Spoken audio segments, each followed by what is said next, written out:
What's up YouTube, this is Harvey1997 here, coming at you today with a deck profile. So if it's not clear by this deck is going to be Domain Monarchs. This is actually not my deck, this is my friend's, but he's going to let me profile it on his channel. I did help a lot in making it, so yeah. Anyway, here it is. Start off, we have one copy of Aether because it's limited and that's all we can play.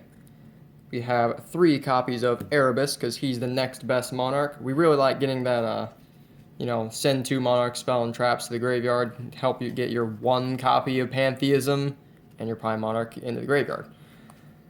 We have 1 copy of Caius, because we have, if I'm correct, we have 9 Dark Monsters, no, sorry, we have 8 Dark Monsters in here at the moment, potentially a 9th that could be used for tributing him, so that's, his effect is usually going to be live. 1 copy of Thessalos, because, discarding stuff is always cool, and you get to see their hand, too. Then we have 1 copy of Zaborg.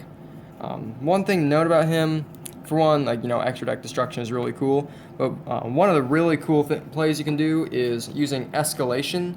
You can summon him on your opponent's turn, and, yeah, well, basically, if you can hit a ABC Dragon Buster with this thing on your opponent's turn, it cannot tag out. So they're losing 8 cards in their extra deck and their ABC Dragon Buster because of Zaborg. So yeah, he's like really good. That's going to be it for the big Monarchs. For the little ones, we have 2 copies of Kuraz. This is mainly for the Gofu play and for Aether. I don't think we need more than 2 though. And 2 Majesty's Fiend. This is what I was saying about an 8th, possibly a 9th for Caius. This is supposed to be 1 Majesty's, 1 Vanities. Unfortunately, I'm supposed to supply that Vanities Fiend, and I cannot find it. So it's a little hard to use a card when you don't, know where it's at. On to the little monsters, the tribute fodder. We have 3 Edea and 3 Eodos. It's more important than ever to see these things as often as you can, because, we don't have tons of, infinite plays anymore, so I think 3 and 3 is extremely crucial now. 1 copy of Mithra. This is mainly because we also do play the 1 Zaborg in here, so it's nice to have some more light monsters for tribute fodder, but Mithra is just, in my opinion, is very good. The best of the vassals by far. And then we have 2 copies of Gofu the Vague Shadow.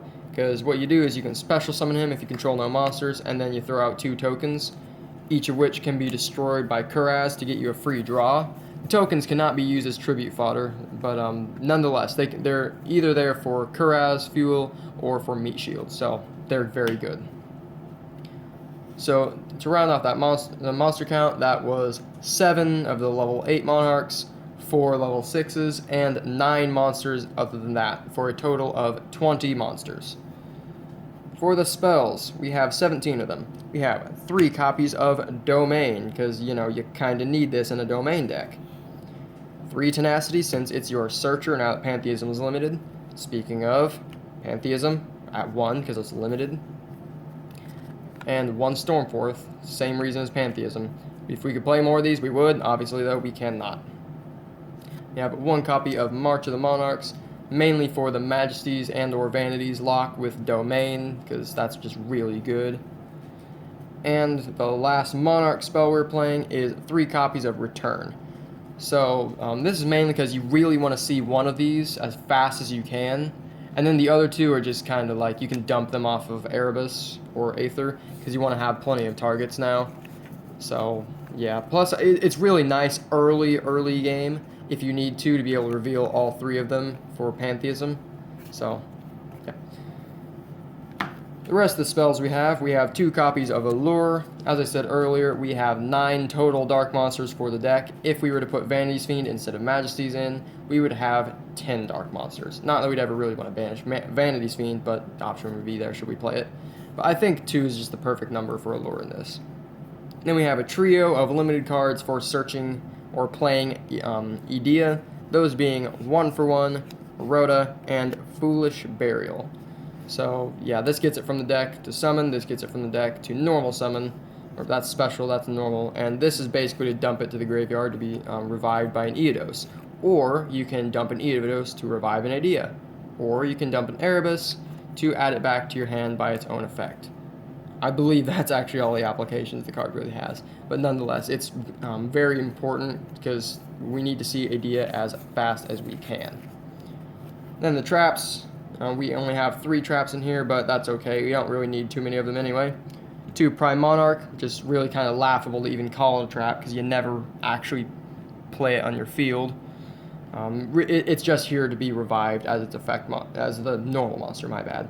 And don't forget, if you're not playing the super rares, that you can you can target those 2 Monarch spell and trap cards. Don't ever forget about that. It's very important. Those cards are very powerful. Then we have the 1 copy of Escalation for things, summoning on your opponent's turn, because that's kind of good. It's not as good anymore since we only have 1 Stormforth and we only have 1 Ether to do that whole play. But nonetheless, even if you can't tribute your opponent's monster with Escalation, being able to just summon at all on their turn to disrupt their plays is very crucial. Just another reason why we're playing things like Caius to banish stuff on their board to disrupt their plays. Same thing goes for Zaborg.